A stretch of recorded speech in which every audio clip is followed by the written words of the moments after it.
So she's a senior partner at AB, a consultancy specializing in adaptive horizon scanning approaches as a strategic investment advisor, risk mitigation, and research specialist.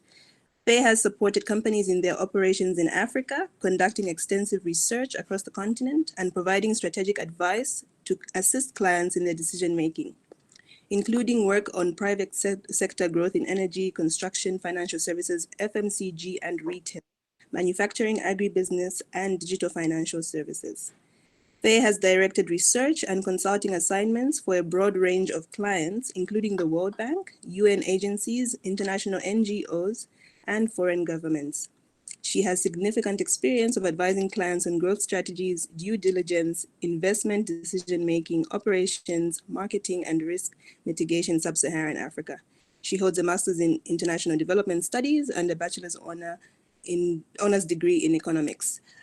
So today's session is going to be run by her, it's going to be hosted by her, and it's mainly on how do local SMEs take considerations in managing the impact of the pandemic in growth in the new business environment.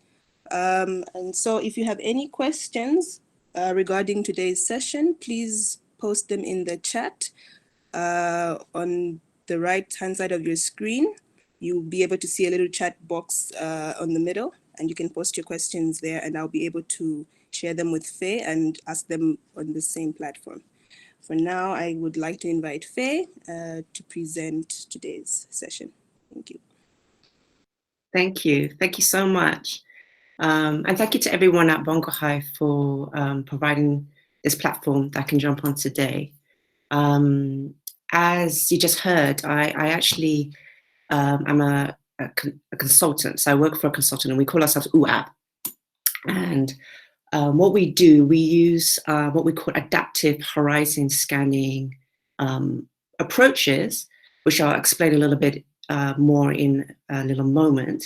And we advise organizations and government bodies about how to use those approaches to look to the future and develop their own strategies and their own policies.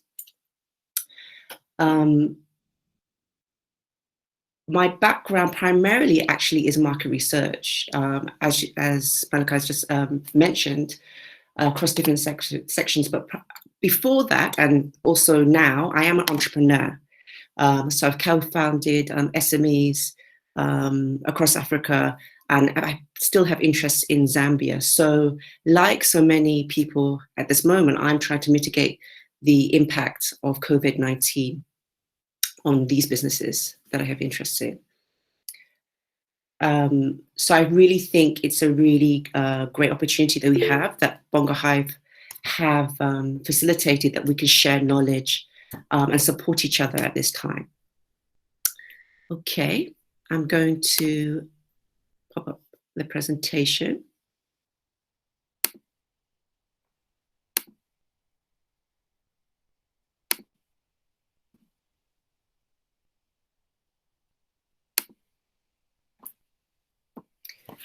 So the title of the presentation is A Brave New World, Strategies to Navigate Through Uncertainty.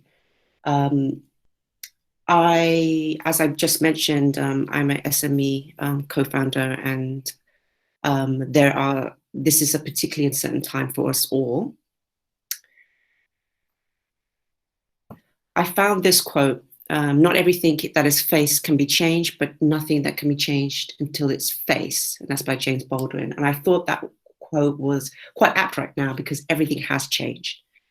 We're experiencing a global health crisis that we've never seen before in many generations. And it's a global economic crisis that's characterized by financial market stress and collapsing commodity prices. It's led to disruptions in supply chains. It's created uncertainties, and it looks like it's dampening short-term growth prospects for many businesses. Of course, measures such as the partial lockdown in Zambia and full lockdowns in other countries to encourage social distancing and self-isolation are vital to curb the spread of the disease. However, this is devastating, obviously, to SMEs, who most commentators would agree are the backbone of most economies. certainly for some of the results that I've seen from the Bongo Hive survey, whether you're providing a service or a product, COVID-19 is a disruptive force that poses a number of challenges for the economies, especially for SMEs that really can't afford to go into lockdown right now. It's particularly marked, it's particularly marked in countries that don't have the fiscal or monetary headroom to come up with a bailout package that's of proportions that are needed, that really, sorry, everything's going on, proportions that are needed to really help SMEs in a large scale manner. I'm just,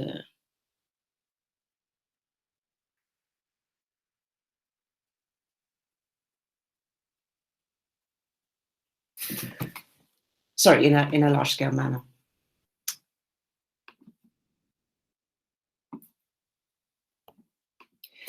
So what I'm going to be talking about today, I'm not going to focus on policies. I think that's a completely different debate. But I am going to talk about specific practical suggestions for SMEs, but it's framed by a transformation perspective that is future focused, and it's about how to position for growth and adapt to the future.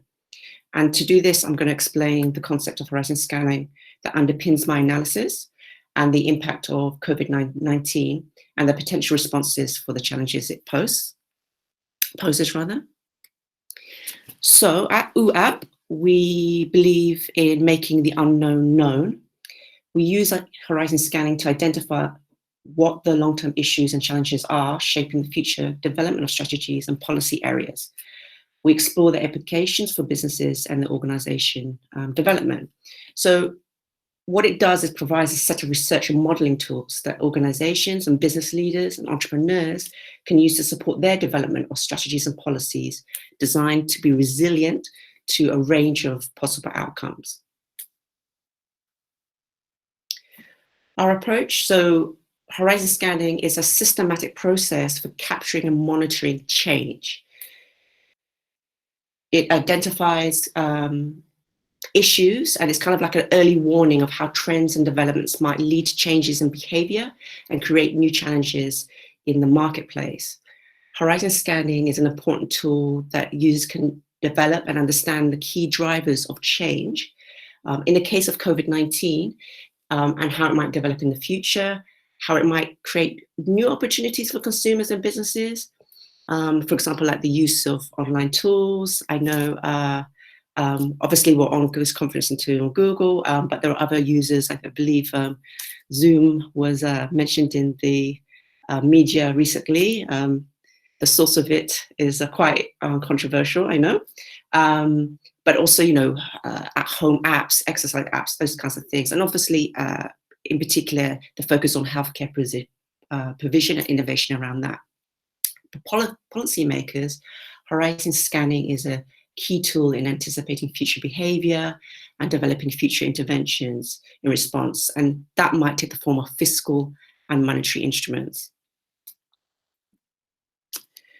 So we're future focused. I want to be clear that horizon scanning is very different from traditional forecasting models. When we think of forecasting, we build a model to predict what might happen in the future based on your data that you've collected in the past. So typically people look at their sales that they've had in the past, and then they build a model to predict how much, what they're going to sell in the future, or what budget they might need to service those costs. We look at the future by identifying what we call weak signals, and these are trends and drivers in the political, social, technological, scientific, economic, and environmental ecosystems that we operate in. And by applying a variety of different horizon scanning methodologies, we help prepare organizations and businesses and enterprises to survive, thrive, and hive by embedding our insights and strategies into their strategies. So one example I wanted to take that was a little bit different from COVID-19 is the controversial issue of 5G. I don't know if many of you have been following the commentary on 5G, but it is controversial, certainly in Europe, and obviously in the US as well. There are some theories on its timing and how it's and particular health concerns, and also privacy concerns in terms of there's a bit of a technological battle for supremacy between which superpower is going to provide this network, whether it's going to be China, whether it's going to be US.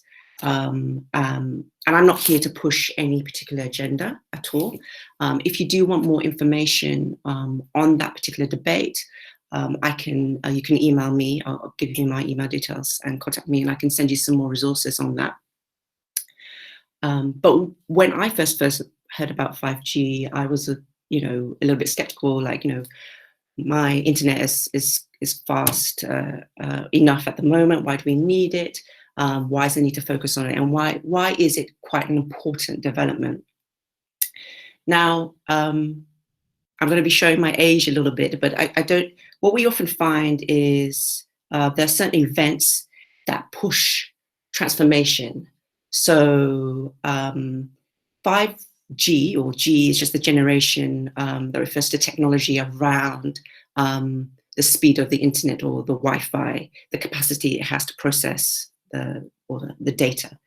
So when 1G first came out, way back in the 80s, I'm not sure if any of you remember that, but I do.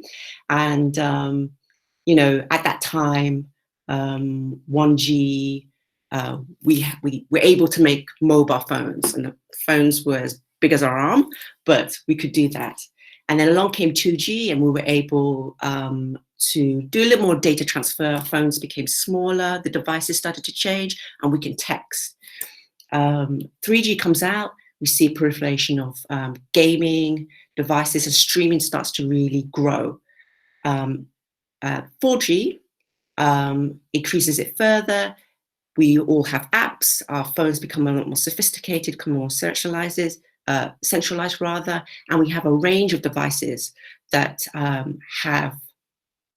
that pop up because of the innovation that, or say the infrastructure that the G technology, the Wi-Fi technology has been able to facilitate.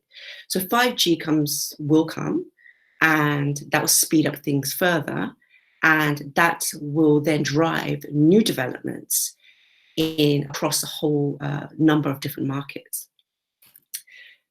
And so what we're saying to organizations is, or what we have been saying is, 5G has been a bit of a weak signal until very recently. And the weak signal is the first indicator of a change or an emerging issue that may become more significant in the future. So I have here a 3 horizons model, and it illustrates how strategic issues change over time. So you have Horizon 1, which represents the present and near future. And on your vertical axis, you've got low, medium, and high signals. So in terms of the intensity of the signals. So at H1 or Horizon 1, the issues are strategically important right now, like COVID, but become less important over time, but they're visible, and they're well understood. At Horizon 2, they're not apparent yet, but many of the key trends and factors, change drivers are kind of there and defined, and they're already in play. And a key approach is to look at these very closely and explore what the possible outcomes are and adapt policies and strategies to anticipate kind of future need. And as we see COVID-19 develops, we're kind of getting into more of that horizon shortly. And Horizon 3 is a new set of policies. These very weak signals. These are difficult to see at the present. It's not clear how H3 factors will develop, how they will interact with each other, whether they will create new opportunities or threats for stakeholders in the future. And what we do at UAB, we identify and track drivers that will shape H3, And doing so, we allow, or we develop foresight about strategic challenges and choices that businesses and organizations and leaders might face in the long-term future, and to explore what those strategies and those policies might require to sustain long-term success. So using that model, what we can do is kind of look at how I've taken sort of these three issues. We've got 5G, COVID-19, and even EU and UK trade with Africa, because those things are kind of interlinked. But I just wanted to illustrate kind of the difference in the time frames and the horizons. You can see that, you know, in 2018, you know, we were probably on the horizon 3. None of us, besides maybe Bill Gates, the President Barack Obama, and maybe even the Simpsons, could have predicted that this pandemic was on the horizon. We didn't really know about it, and we didn't really know the scale of the impact that it would have. Same thing about 5G. Hasn't really been spoken about, not really being considered, although we do know from the past, you know, the different technologies of the Wi-Fi technologies tend to come kind of every decade.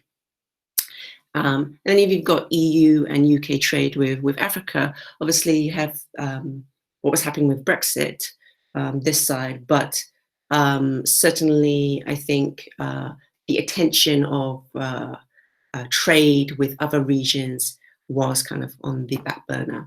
If we look at 2020, we are the signals about 5G, COVID-19 in EU and the UK and trade in general and world trade is coming into focus. The signals for that are very, very high. So we're tracking ourselves. We're on the horizon, first horizon. So in summary, just very quickly, what we are looking at, if you like, the lens in which we are filtering things is, and how we implement that, we look at the what and the what if. So we gather intelligence about a wide range of change. We use risk analysis to identify what the changes are likely to be, important for society and industry, and to identify their potential impact. Stage 2 is the so what. We make sense of how these changes are likely to shape the market, changing behaviors, who are the key players in it, and by doing so make sense of how policy makers and regulators need to adjust their policies and practices to respond to these changes. And then we have embedding. So the aim of horizon scanning is not to predict what will happen, but to gather what the signals of change are, and taken together, we provide insight into the future of development, and in the case of 5G, COVID, and EU and UK trade and how they interact. So in the context of the horizon scanning model, momentarily at that macro level, the pandemic highlights the inability of us to control our environment. But the decisions that are taken now will have an impact on not only the trajectory rather of the horizon in the short term, but also the medium and the long term future. The COVID-19 crisis is affecting the whole world economy, and that, of course, of Africa and Zambia. In the short term, sectors of the African economy are already experiencing slowdowns as a result of pandemic, obviously affecting tourism, transport, the mining sector are visibly impacted, obviously because non-essential foreign travel has been not only shut down, I know, in Zambia, but elsewhere there's a lot that, it's completely dead in terms of that type of travel. Public gatherings such as conferences, weddings, funerals, festivals, they're either very restricted or they are completely shut down, so that people can comply with health guidelines. And I know that restaurants in Zambia only are supposed to operate a takeaway service and delivery service, and obviously social things like bars and nightclubs, casinos and gyms are closed. The IMF is not predicting very positive rates of growth, not just in Africa, but for the world. And these are direct effects on the economy. And then when you look at the exogenous effects and the endogenous effects, you know, when we look externally, Zambia's economy remains very vulnerable to external shocks. The revenues under the 2020 budget obviously were predicted to be lower because you're unable to trade as much, commodities are the prices have plummeted. Then when you look internally, obviously the tourism, mining, manufacturing, construction, as well as wholesale and retail trade sectors are predicting to slow down on the account of the pandemic. Measures to taken to mitigate the impact of COVID-19 on a national level do very little to mitigate the effects of the challenges and dependencies outside the country. So one thing that's very important to remember is that, worldwide, unemployment rate has soared. We've seen that recently in America over the last 3 weeks, unemployment is reaching about 17 million. And that trend is kind of mirrored across many, many different countries. The implications of that on other world economies, if you think of how much people rely on remittances, so people from the diaspora sending money back to their countries of origin, that is going to take a cut because one, people aren't working, and secondly, people can't get out to send that money. And I know that Zimbabwe has recently done a partial opening up to allow people to go and access those funds. So in the context of this, Albert Einstein has a quote where he says, if you wish to do something great and wonderful, you must start by doing the little things like they were great and wonderful. So we can now, what I want to do is actually focus on those particular strategies. Again, filtered through that transformation horizon scanning filter, but looking at some very practical suggestions based on what I've seen and based on the data that or rather the weak signals that we are seeing in the future. So financial consolidation. As a small business, there's some important steps that you can take on the financial front as soon as possible, given that COVID-19, the short term and the wider impact on the business environment that I've just mentioned. Now it's time to analyze your cash flow, look at what you've bought, what you've spent over the last few months, and that includes incoming and expenses, even if they're just random. That's a really good time to review your P&L statement for cost optimization avenues. This time offers us a kind of a window to review various cost elements, identify and discuss with other experts that maybe you can make in contact with how to optimize kind of recurring cost items without impacting your overall productivity, especially if you're producing a product at this time. And create a list of priorities about things you can do and what's most important. Communicate with your lenders. I looked at the survey by Bongo Hive, and at the time, I noticed that a few of the responders have debt. It's important to communicate with your bank or any other lender. Get your accounts in order so that you can legitimately negotiate based on some concrete figures and provide some commentary for a possible break in your or easing of your terms. I know that's not necessarily an easy thing to do and can seem very daunting, but at the end of the day, it's not in anybody's interest for you or anybody else to go out of business. So it's better that people at least have some timing of when money might come in, or understand the stresses and the strains or constraints that you're under in terms of your financial position. unfortunately, it's only crises like this that teach us about planning for the future. So as I mentioned before, we're dealing with COVID now, but also there are other developments happening on the horizon. What is going to happen financially in terms of your books when lockdown ends? And will you be able to position yourself to start running again? Will it have to be in stages? Will you have to take maybe a step back and think about how to identify different sources of income to supplement what you're doing on your main business? You need to ask yourself some really important questions in terms of prioritizing savings and contingencies if you can, because we don't know necessarily what's going to happen. It might be that there is another outbreak later on in the year.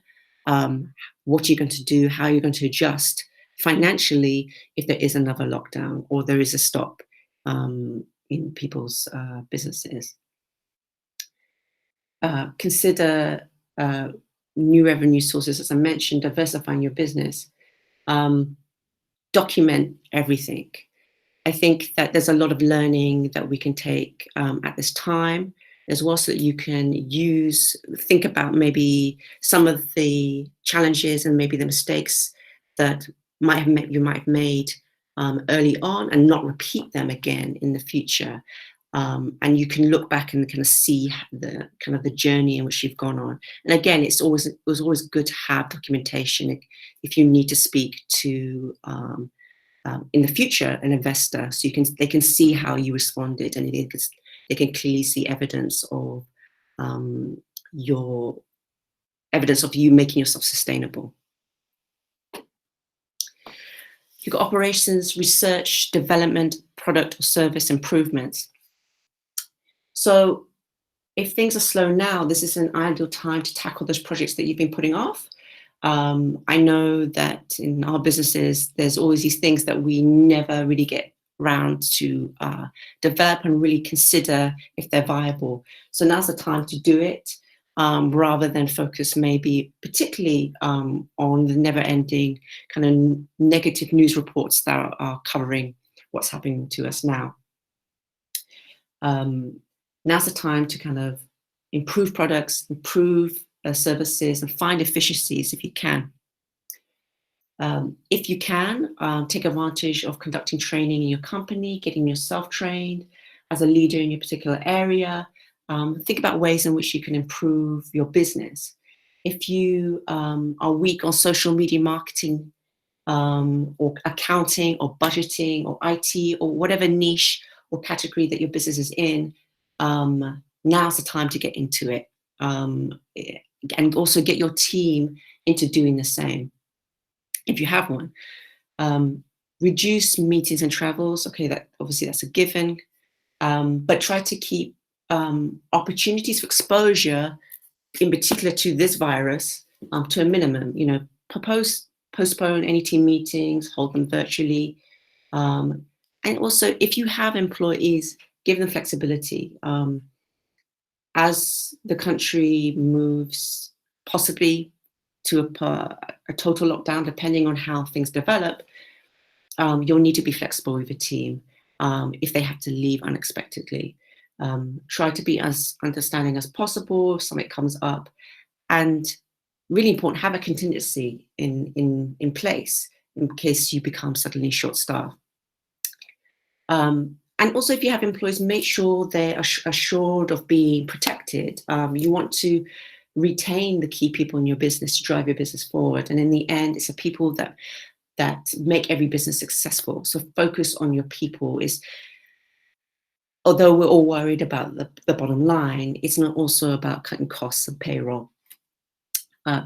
Obviously, stop hiring unless there is a candidate that you have been really trying to recruit and don't want to lose. Communicate with them. Now's the time to plan, but bear in mind that things will change often. Make a plan for the next few weeks, each week, and then the next month. but be aware, have some flexibility that your operations are going to change and be affected by different events happening beyond your control. Obviously, if there's large events, best to cancel them right now. Use conference calls, webcams, communicate where possible. Increase your level of technology, if necessary, as quickly and as affordably as possible. Hopefully, you're not necessarily on too much of an old school kind of server. And if you can get your company to function in the cloud, that would be great. Streamline processes. If you and your team or yourself have yourself more available in terms of time, figure out how you can use this time to improve processes, improve efficiencies. As I mentioned before, look at products and services and changes that you've been meaning to do over the past few months and years, and see how you can make them better. What functions can be done remotely in the office and must be, or can be phased out completely. For most businesses, not everything can be done remotely. A small team might need to be on location for certain functions, such as mailing packages and shipping or creating the actual item. Try to have a measured approach. The signs are, or the signals are, we will get back to work eventually. We just don't know the timing of that. So adjusting your plan and outlook for 2020 also means making sure you know everything about your business, so that when things do open up and things get going, you can hit the ground running. I think also looking at your inventory. I think for those of you that have stock or inputs to make a product, efforts should be maintained to keep a lean inventory position. As a generic stipulation, generally manufacturing entities shouldn't really hold more than like 30 to 35% of their entire sources in the form of inventory. Trading entities usually is quite good to keep it at a maximum of kind of 50%. And finally, don't get stuck in your decisions that we made before this event happened. The idea is to focus on new plans and adapt. The decisions that you make and the changes that you make now, you're going to live with them when the crisis is over. So focus on that, on those signals, those weak signals that I mentioned before that are identified through horizon scanning, and look to the next horizon. Marketing and sales. So I can't emphasize this enough. Communicate clear and consistently with your customers. They might be clients that are individual consumers, and they might be in the business to business world, but communicate with them. If you're open for business, let them know you're open for business. Make sure they know how to interact with you, and make it easy for them to purchase your product and services. So again, trying to utilize those tools, those online tools, letting them know maybe that they can order in advance, maybe pay down a deposit to secure whatever item or whatever service. If you don't use social media, as I said, and some people don't, this is the time to build that platform. WhatsApp is a great low budget and a really clever way of nurturing your clientele. You've got a captive audience right now. We're all at home, or most of us are at home. We're bored. We're interested in what people are doing, what other people are doing. We're more receptive than ever to messages. And now's the time to be creative. Find new opportunities to market and sell. Given the current conditions, think about what messages will resonate with your customers right now in terms of what you can provide. This is a good time to nurture those key relationships, to let them know that you're still here, and how you can be of service, if not now, then in the future. And think of ways to deliver your service or your product in a new way. It might be through home delivery. It might be through a virtually web-based service. Maybe you can offer discounts now. I think it's better to kind of move stock out, even if you're just breaking even. Think outside the box. You can be taking orders of bookings for future services. Implement a newsletter or series of emails to your customers. If you're not already doing so, let them know how you're doing. You know, people are interested and people do care. Tap into that. Let them know what you can provide to them at a later date. Update your business hours. I mean, that could be as simple as that. If you are a business that is able to remain open over the partial lockdown, remind them. Also, communicate with the media outlets. I believe most parts of the world, broadcasters, so radio, TV, they're still open for business. So now more than ever, they are looking for content. Communicate with them, help them to help you, talk to them about how you're coping as a business, be proactive, write your own press release, talk about what you're doing, how you're helping in the community, how you're helping your employees, how you're coping or not coping. You know, there's a story there. They are looking for content. They want to put another angle on this particular crisis, and people are interested in information. Through those things, you can cultivate a sense of community. You can ask your clients, you can ask your other people, business experts, reach out, ask for their advice, find out what your clients' needs are at the time. Can you change your business model in such a way that can meet their needs at this time? I know that, you know, there are some businesses that work in particular niches. Say, for example, if you're a florist, you might have a lot of stock about to go to waste. Can you send that out? Can you provide that and give it to your valued clients, you know, for free, to show them that you care? Because if you're not going to be being able to sell those items anyway, it makes sense. Build up that relationship that you have with your clients and your community, and get involved and be visible out there. You might have clients that before this are not used to ordering online. This is the time to kind of test the waters. So you can check this is something that maybe after this crisis you can move into and grow.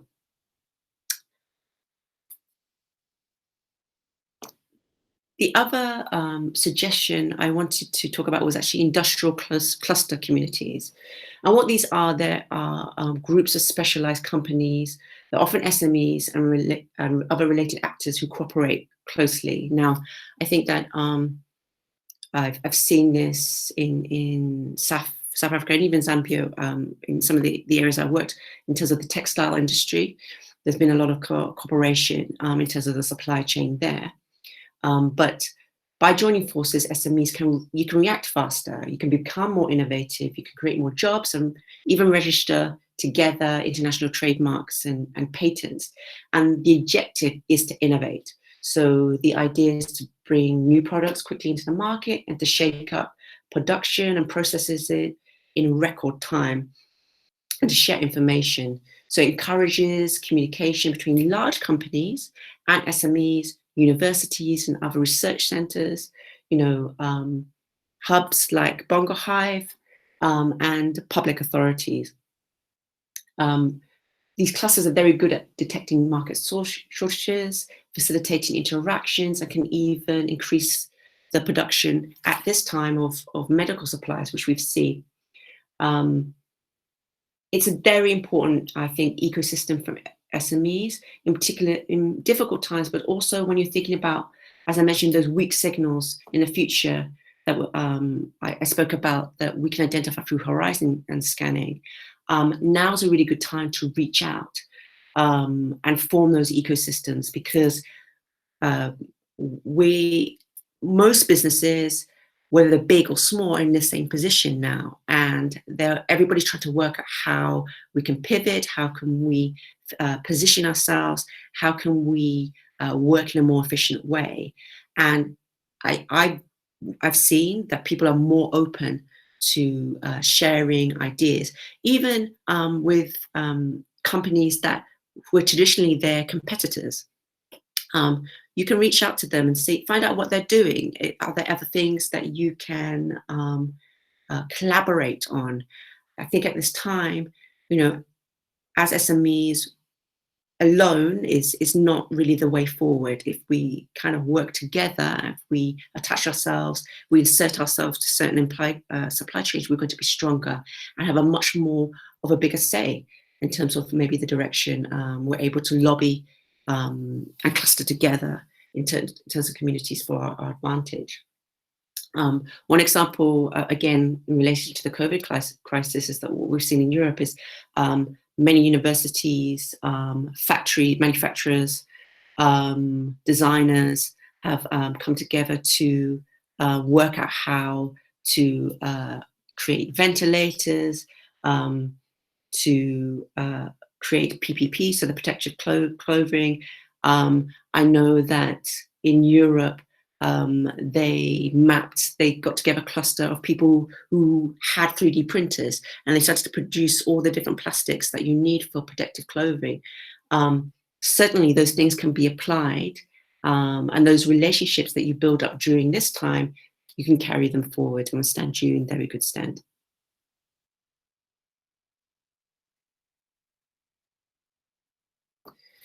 So the underlying thread, I think, of all the things that I've recommended is about planning for the future. I think, it's really easy when crises like this happen to really feel like, as an SME, you've been had a bit of a kick in the teeth. But it's also an opportunity to look at things in a different way. So I would encourage everybody to look at this as a bit of a blank canvas. If you didn't have a chance to make a strategic plan for the year, for the next 5 years, this is the time to do it. But what we are saying is look at what is happening and the uncertainties now, but filter them by also looking ahead, because certainly I'm aware in certain economies there are other things that are on the horizon in the say the short to medium term. So, for example, when this crisis is over, not only do you have the economic fallout that will impact the Zambia economy in terms of trade, in terms of demand, in terms of supply of inputs, in terms of the consumer, your internal consumer demand for your own products and services. You also have the effects of, I know next year there's going to be an election. In the future, as I said, you're going to have technology is going to change. Yes, it's going to be filtered by this particular economic crisis, but it is going to happen. How is that going to change or not change your strategic plan? How are you going to pivot when those particular things become more pertinent? So it's very important to pay attention to those signals. It might be that this pandemic goes away and comes back. How are you going to adapt in terms of your operations and your disruptions to your operations in the future? So it's a time to face reality and to get real.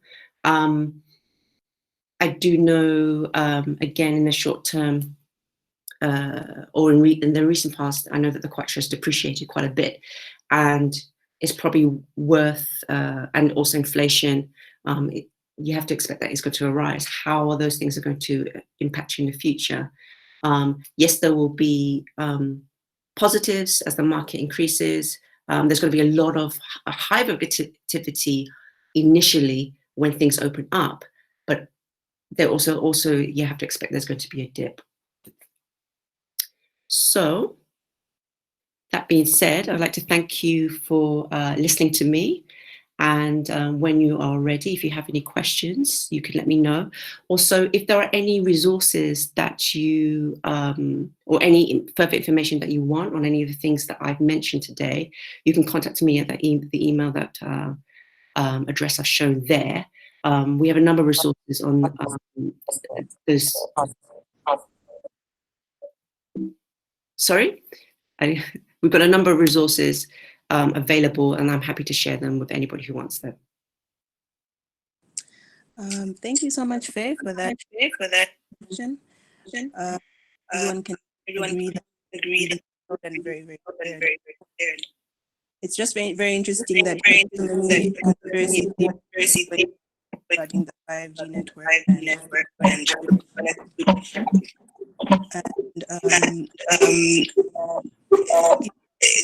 some that are setting system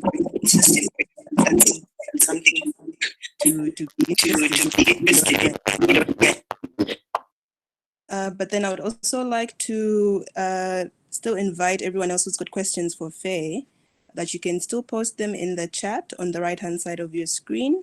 You'll be able to see a little chat box in the middle there, and you can just post whatever questions you have for Fay, and I'll be able to share them with her just now during the question and answer session.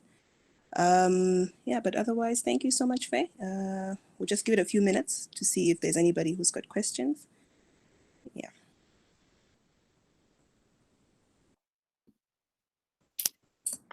Okay, great. There's a question from Ngambo. Ngambo says, hi, thank you for the presentation. Are you going to share it with us? Yes, so definitely Ngambo. We will post the replay on our website. That's Bongo Hive. So you'll be able to see it on the website tomorrow. I think I shared a link, but I can share it again for you, just so that you could see the replays. I hope that answers your question.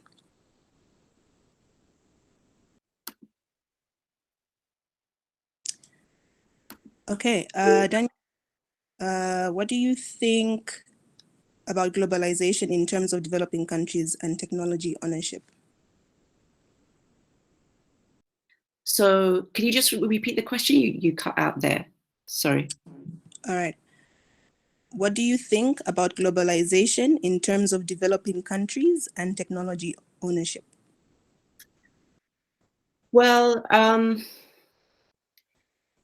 the matter is globalization is here and stay, and the great thing about it is that we have the opportunity to share information. We can also compete in international markets if we have the means and we choose to do so.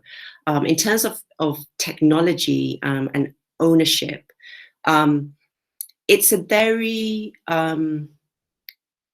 they're very interesting issues that are connected, because we also have to temper with the fact that it's very filtered by, say, the power dynamics that come from certain countries having more resources, more initiatives, bigger markets, and competing with smaller economies, with smaller markets, and even a little bit more limited expertise. And in some ways, globalization, what it does, we can, someone, say in Zambia, can maybe connect with someone in Europe, and they can work on the same technologies and grow. And as I was saying about those clusters, that is possible. You can do international, create international cluster communities as well to work on the same project.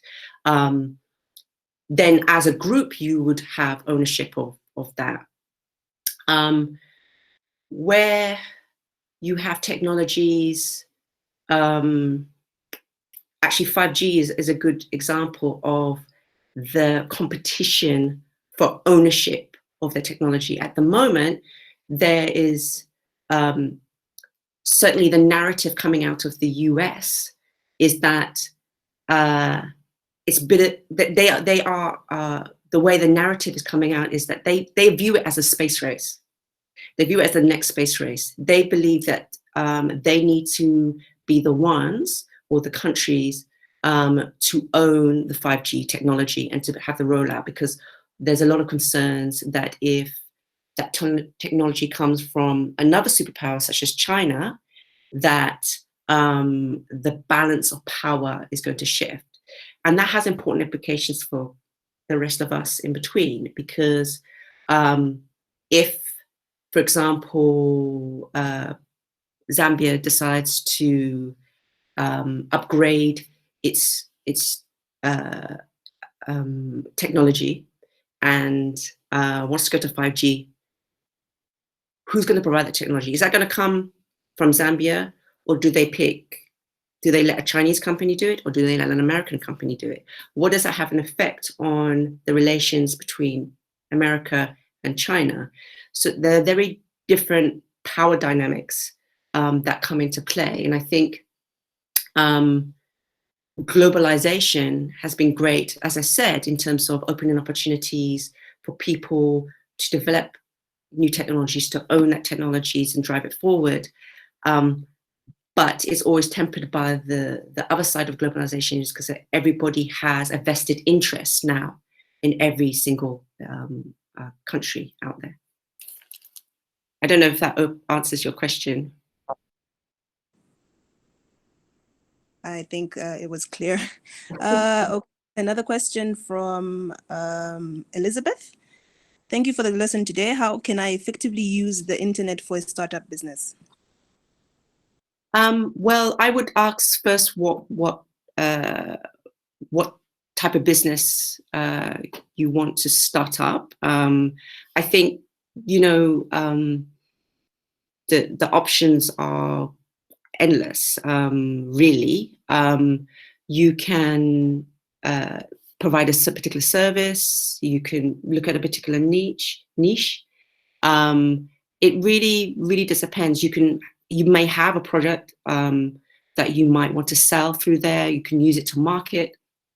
It really depends on, I would say, what your interest is. There are some things you can't provide over the internet. You know, I think you do need to be realistic in terms of things that require social interaction. However, you can use the internet as a tool. So I don't know, at the moment, the people who provide a particular service, say, I don't know, beauticians or people who do your nails. At the moment, it's very difficult to do that, because you have to, that requires some sort of social interaction, which we can't do. However, what I noticed some people are starting to do, and this is why it's important, as I said, to use the internet to communicate. I know that there's some people who, the manicurists, the beauticians who do the nails, they're doing online tutorials. They're showing people how to maintain their nails online. You can buy their lessons online. They're selling it at very low price, and they're saying this is what you can do as a stopgap to maintain your nails. And then when things are back on, you can order nail polish or whatever it is, and they're maintaining their business. So, as I said, it really depends. I think that question depends on what your interests are, what you're good at, what you're selling. But I think now's a good time. People are at home. People have their devices, and it's never been more important than ever, I think, to use social media to your advantage. And I think it can be very profitable in the future. But what I will say is that, remember, that depends on the things around that. It's just your portal, your starting point. If you are selling a service through the internet, fine, you can do that. You can take payments. If you're mailing a product, sending out a product, figure out your delivery, figure out the quality of the service. Where are your inputs coming from? Are they coming from abroad? How much stock do you have? You know, can you maintain those contingency levels that I mentioned in an efficient way? So there's a lot you can just do online, but I think you do have to kind of be realistic as well. All right, thank you, Faye, for answering that. I think it's much clearer now that, communicating what your business is about is also another effective way of selling what you want online. I will take more questions for now. And yeah. So if there's any more questions, please post them in the chat on the right-hand side of your screen. And also, if you'd still like to catch the replays of the session for today, you can just visit our website, Bongo Hive, on Twitter, or our website, and then you can catch the replays on our page, on the Hive webinar page. I will share the link again in this chat, just so that you can be able to follow.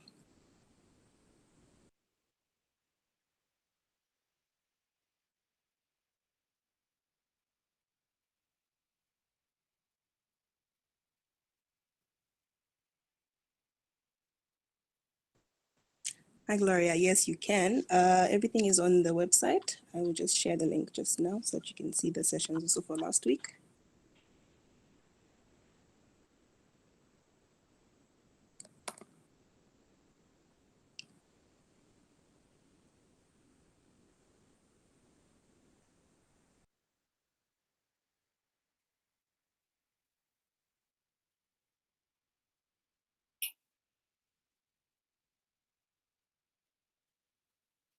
Okay, if there's not any more questions, then I think we can end today's session.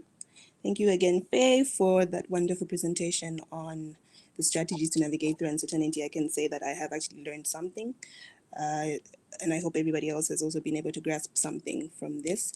If you would like to follow Faye on Twitter, her Twitter handle is @FayFusionNews. I hope I got that right. And you can follow our Twitter page as well at Bongo Hive, and be able to catch any new upcoming webinars that will be followed this week or next week. Thank you so much, everyone, for joining us, and have a lovely day. Awesome. Thank you so much for facilitating this. You're welcome.